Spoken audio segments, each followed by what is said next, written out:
Great.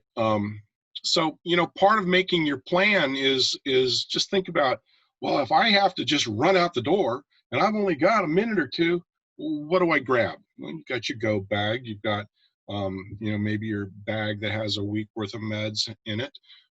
Make sure that you got your glasses and your wallet. And if you can't find that within 2 minutes, forget it. You're out the door. So you want to kind of organize this what to grab list in terms of, okay, I got 5 minutes. What do I grab? If I only have 5 minutes, you don't want to grab anything from you don't need any pots out of the kitchen. If you don't have this list, you're going to end up with a pot out of the kitchen. I guarantee it.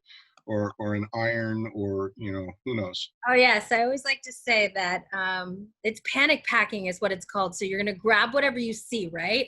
So you're Yeah. there, you have no idea what to grab, and you're just looking around, and you're going to grab that, weird lamp in the living room, right? And you're going to grab the, pots in the kitchen, the toaster. And then when you leave and you go to the shelter, wherever you're staying, you go to pull stuff out, you're going to realize that you just grabbed what you saw rather than what you needed. Right.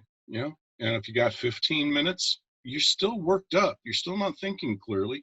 You don't want to grab a bunch of books that you meant to read when you need to grab that jewelry and maybe grab that print off the wall that you actually paid $100 for. And maybe you need to, whatever else is in the house and that you would like to make sure you got if you had 15 minutes. The point being, if you think about these things ahead of time and write them down, you're going to find that it's very easy to make a list of those things, and you'd be very happy you're not thinking about it while you're trying to get out the door with the fire coming over the hill. That's it. Just try to get used to thinking in those terms and stay safe. Number one rule of being helpful in an emergency is don't become a victim. All right, Selena? Great. Okay, here, red flag days, right? We're pretty familiar with them in our area. They're issued by the National Weather Service, and obviously they're dependent on several factors, which are wind, humidity, temperature.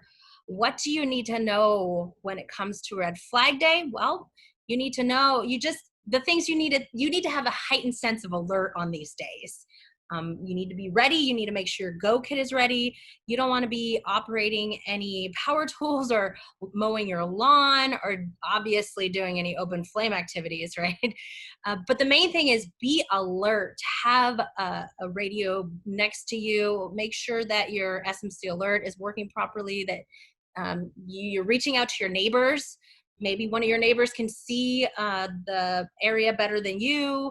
You're just checking in with each other because you never know. The red flag days are meant to say, hey, you need to have a heightened sense of alert on these days. If you smell smoke, if you see something, report it immediately, because we really do. The fire service definitely depends on you guys to report and help us in terms of locating, because we can get a call that comes in that says, oh, we have a smoke investigation in this general area, and we can actually waste a lot of time trying to figure out what's going on.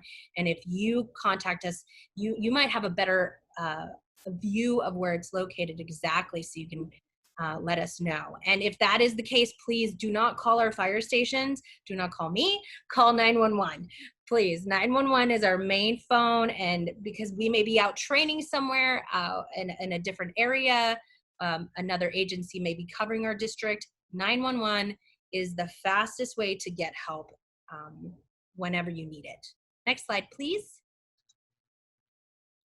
All right, this picture is terrible, but I have it on here. This is usually when I tell the story about actually Don Bullard, his brother, and their family. We don't want to see this. We don't want to see people bottlenecked on the road. We want people to evacuate early. We don't want to see these cars on the side of the road. We want you to be aware, and we want you to evacuate if you feel unsafe by any means. Go to the next slide because it'll have a little bit more info on it. This is that the please on the bottom was actually made up by our retired fire marshal, Denise Ania. Shout out to Denise. Please leave early and save everyone. It's true, right? So if we were to push out an evacuation order or an order or warning or shelter in place, it's going to go out in SMC alert. And it is a collaborative order. So it's not just Woodside Fire determines that we need to have an evacuation. We work with San Mateo County Office of Emergency Services, and we work with the Sheriff's Department in order to create the order and push it out to everybody. And this is our terminology. So we'll either send out an evacuation warning to tell you leave as soon as possible, which basically just says leave, right? If you get a warning, that's leave. Don't wait around. And then evacuation order means you need to leave immediately. And if we do issue an evacuation order and we have an evacuation route for you, we will specify that in the SMC alert. If there's somehow we have an area we want you to evacuate to, that will be specified in the evacuation and the SMC alert order as well.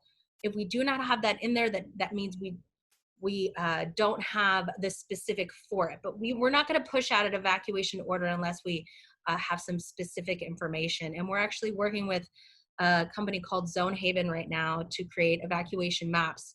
And they're very they're live, should we say, very organic, and they're evolving. So they're going to work with Waze and local entities to determine exact information that we would need for these maps for agencies that would be coming in responding and giving live time information of how to evacuate. But the main thing is you need to know what your evacuation routes are. Shelter in place, that means to stay in your current location, and we really don't see ourselves issuing that unless it's some very dire situation or we feel like it is a safe situation to do that. We would hope that we can issue an evacuation warning as soon as possible. But if you are at home, again, and you just don't feel safe, you smell a little bit of smoke, you're calling some neighbors, they're saying some things, that is a sign for you. If something's telling you I need to leave right now, leave. You can always leave, and then if nothing happened, you can go back. But you don't want to wait until that time where all of a sudden everybody's now trying to get out because they waited for somebody to tell them to leave. All right, next slide, please.